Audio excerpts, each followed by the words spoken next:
মমতা বন্দ্যোপাধ্যায়ের ডাকে একসময় যেখানে দূর দূরান্ত থেকে মানে উত্তরবঙ্গ থেকে দক্ষিণবঙ্গ প্রত্যেকটা জায়গা থেকে কাউন্সিলর বিধায়করা ছুটে আসতেন তার মিটিং অ্যাটেন্ড করার জন্য, এখন নাকি মমতা বন্দ্যোপাধ্যায়ের ডাকেও কাউন্সিলররা এসে পৌঁছচ্ছেন না, বিধায়করা এসে পৌঁছচ্ছেন না, বারবার ডাকা হচ্ছে, বৈঠকও নাকি বাতিল হয়ে যাচ্ছে, এমন একটা সিচুয়েশন বর্তমানে তৈরি হয়েছে।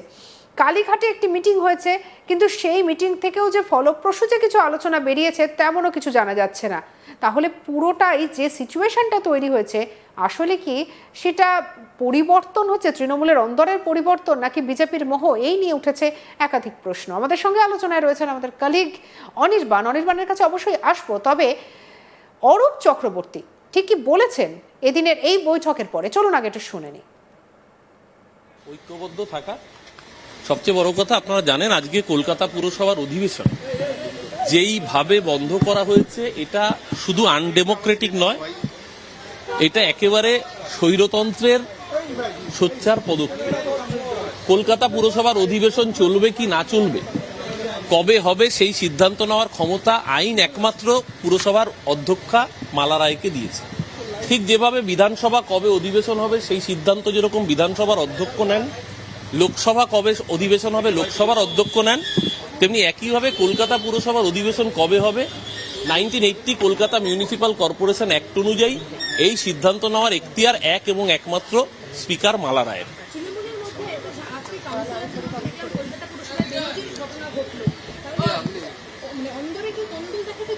কি বেনজির ঘটনা আপনি দেখলেন?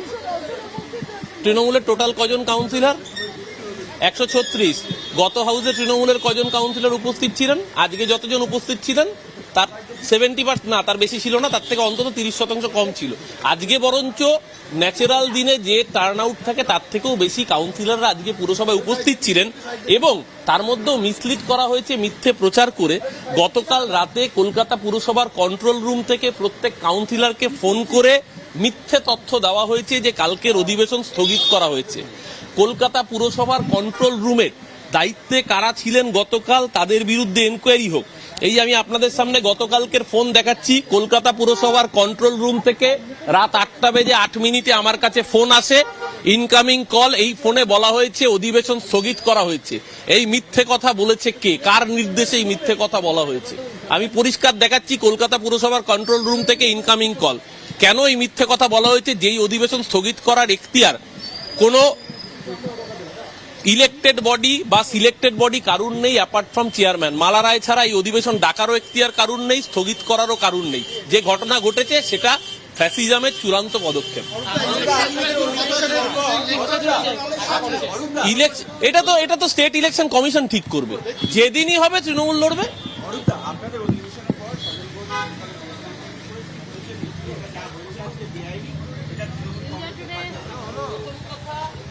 কর্পোরেশনের মধ্যে পুরো সিদ্ধান্ত নেওয়ার এখতিয়ার স্পিকারের, এবং পুরসভায় অধিবেশন হবে সেই নোটিশ সজল ঘোষের।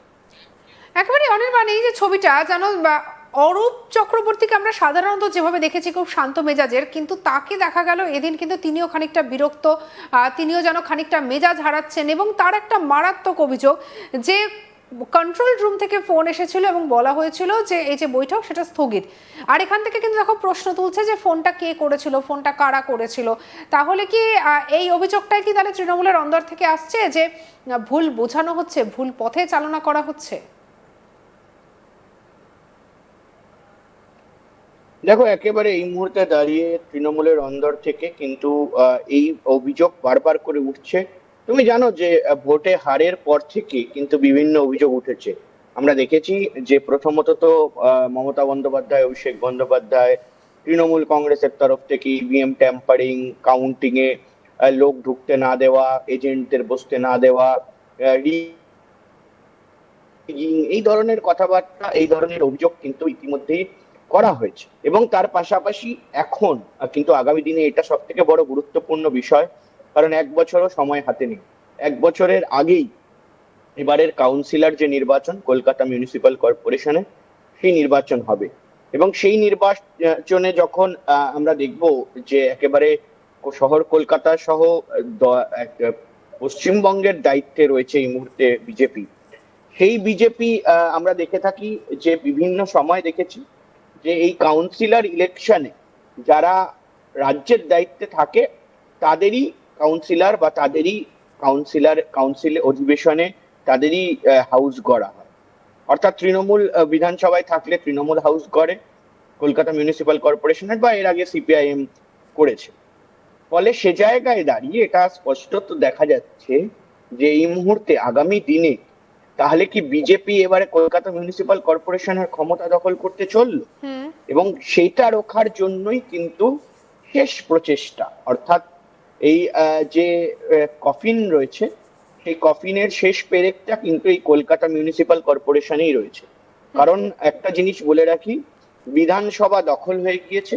বিধানসভা কম সংখ্যা নয়, 207টি সিট নিয়ে দখল করেছে বিজেপি, ভারতীয় জনতা পার্টি, এবং তার পাশাপাশি তারা কিন্তু বিভিন্ন মিউনিসিপ্যালিটি দখল করবে এবং কলকাতা মিউনিসিপাল কর্পোরেশন, যেটা সব থেকে বড় কর্পোরেশন পশ্চিমবঙ্গের, সেই কলকাতা মিউনিসিপাল কর্পোরেশন কিন্তু দখল করবে। মানে যেই পদে, মেয়র পদে নেতাজি সুভাষচন্দ্র বসু বসতেন, সেই পদে এই মুহূর্তে ফিরহাদ হাকিম বসছেন। এবং আগামী দিনে কে বসবে, আদেও ফিরহাদ হাকিম থাকবে নাকি তৃণমূল কংগ্রেসের কোনো প্রতিনিধি থাকবে নাকি বিজেপিতে পট পরিবর্তন হয়ে যাবে, সেই বিষয়টাকে রোখার জন্যই কিন্তু এই মুহূর্তে সর্বসম্মুখভাবে প্রচেষ্টা চলছে তৃণমূল কংগ্রেসের, মমতা বন্দ্যোপাধ্যায়, অভিষেক বন্দ্যোপাধ্যায়। কিন্তু সেটা কতটা সফল হয় সেটা নিয়ে এই মুহূর্তে সব থেকে বড় প্রশ্ন রয়েছে। অনির্বাণ, এই বিষয়ে কারণ তোমার কাছ থেকে একটা বিষয়টা জানতে চাইছি। এই যে ফিরহাদ হাকিমের কথা বলছিলে, মানুষজনের মধ্যে তো এমনও প্রশ্ন যে ফিরহাদ হাকিমকে আমরা এখন দেখছি যে তিনি নোটিশ জারি করছেন, কোনটা অবৈধ নির্মাণ সেগুলো মিউনিসিপাল কর্পোরেশন থেকে বলা হচ্ছে। এতদিন কেন চুপ ছিল? তাহলে কি পালা বদলের পরে কি এখন কেন মুখ খুলছে, এতদিন কেন নয়?